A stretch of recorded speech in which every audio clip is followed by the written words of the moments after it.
The Starside Prophecy by Sarah Tirri.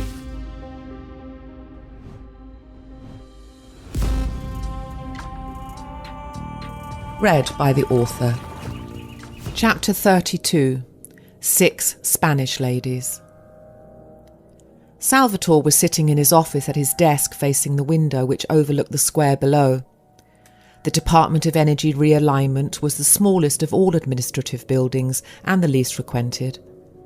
The staff who worked there were the oldest of the old, all caregivers by choice during many of their incarnations on Earth. Their proclivity to nurture and heal made them ideal for their role as energy realigners Starside. They worked with the very sick. The best known of all realigners and the most talented was Florence. The lamp she had carried with her during her incarnation in the Crimean War hung at the entrance of the building, and another just like it hung at the entrance of Eden. Florence ran Eden, a place where souls went to convalesce after particularly trying lifetimes. Florence often made recommendations to Salvatore when he asked for them, and sometimes when he didn't. Their affair had been going on for decades, but it never interfered with their work commitments. As well as residing in the periphery of the square, Salvatore had a cabin in the mountains.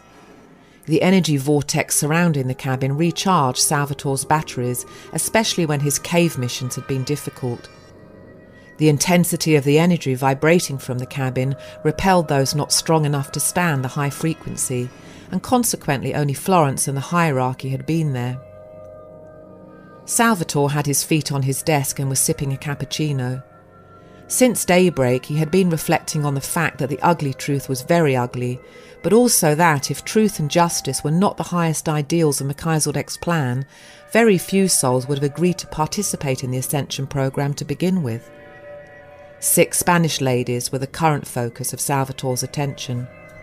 All had recently returned from lives of truth and justice, although for them the truth and justice had been impossible to see. Returns had just sent over 6 rehab dockets. Kane had conducted each of the ladies' reviews and informed Salvatore that they were now at Eden and seemingly enjoying each other's company. Florence had recommended that the 6 ladies share an apartment. Based on their similar experiences with the same murderer, the camaraderie she expected to happen had happened, and they were becoming firm friends.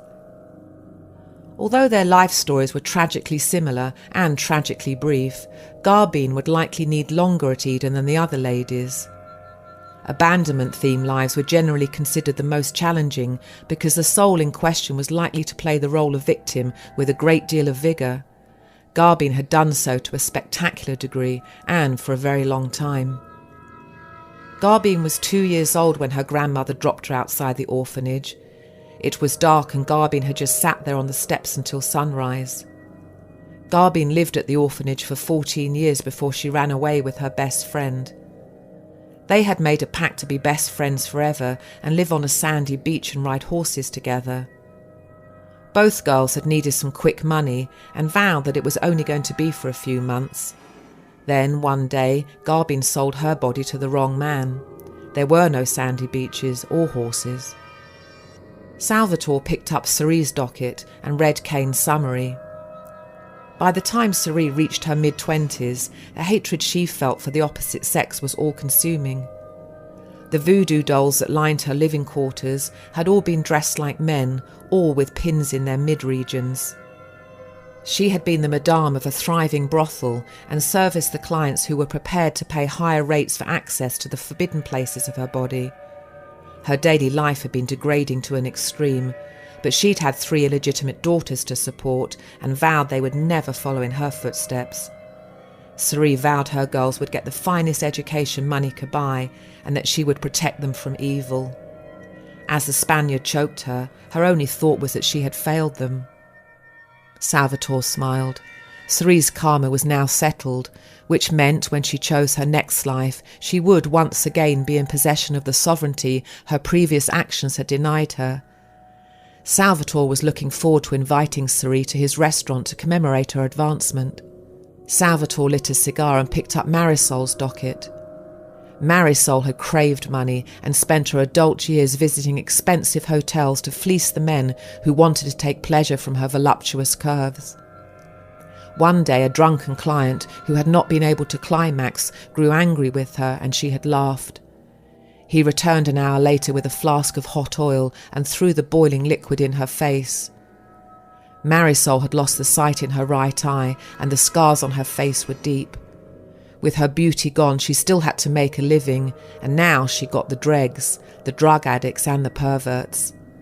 The Spaniard was the sickest man she had ever been with. At some point in their next life, Salvatore thought that Marisol and Tirri should reconnect. Their inclinations and susceptibilities, gathered from many previous lifetimes, were strikingly similar. They would either be a big support to each other or they would clash. Life was a gamble in that regard. Cain revealed in Gabriella's docket that her review had been the most challenging. Themes of resentment, bitterness and cynicism had become strongholds in her thinking. Gabriella hated all men, especially and pathologically her alcoholic father and her brothers. Her mother had died when Gabriella had been 3, abandoning her to a male-dominated world. Gabriella's eldest brother raped her from the time she was 11, as had many of his friends. Her father had done nothing. Gabriella had married the first man who showed interest in her, and her new husband quickly became her pimp. She worked around the clock for him, and when she tried to run away, her husband hauled her back and threatened to saw off her feet if she ever attempted to leave again. When Gabriella admitted this all to her murderer on that fateful night, she thought he was going to help her, but she had badly miscalculated the situation. Gabriella had still been alive when the Spaniard threw her body into the bay. Salvatore wanted to talk to Lucia about the possibility of a systematic dreamtime intercession during Gabriella's next life. Without some behind-the-veil impartation, Gabriella might very well induce more karma. As of now, she was almost free of it. Zita was a very young soul, and therefore very naive, but the compassion she felt for her fellow human beings had matured to a level of sophistication that was highly unusual for a level 1. Cain had been impressed, and on her docket he had written, "A reward for her attainment in this crucial area, perhaps?" Salvatore made a note to consult Florence. Since Zita had been a little girl, she had wanted to be a nurse, but her high school grades had been poor. Her parents had judged her dyslexia as being defiance, and whatever she did to try to please them had been in vain. Both her parents were very happy when she left home for the city. Zita had become addicted to opium when a nice man she met in a bar had given her some for free. She had just turned 17. The nice man was not nice after that. Heroin was the only thing she craved, because heroin was the only thing that made her feel okay. On the night of her death, her murderer had shot her up until she couldn't move her limbs, but she was aware of every sick thing he had done to her before her life force withdrew. Salvatore stubbed out his cigar in the ashtray Florence had given him on their anniversary. It was in the shape of a stick of pepperoni. He added Zita's docket to the other 5 and tapped the pile on his desk to tidy it. The keepers soon would be passing through to collect them. Salvatore got up from his swivel chair and walked out of his office. He was looking forward to meeting each of the ladies in person.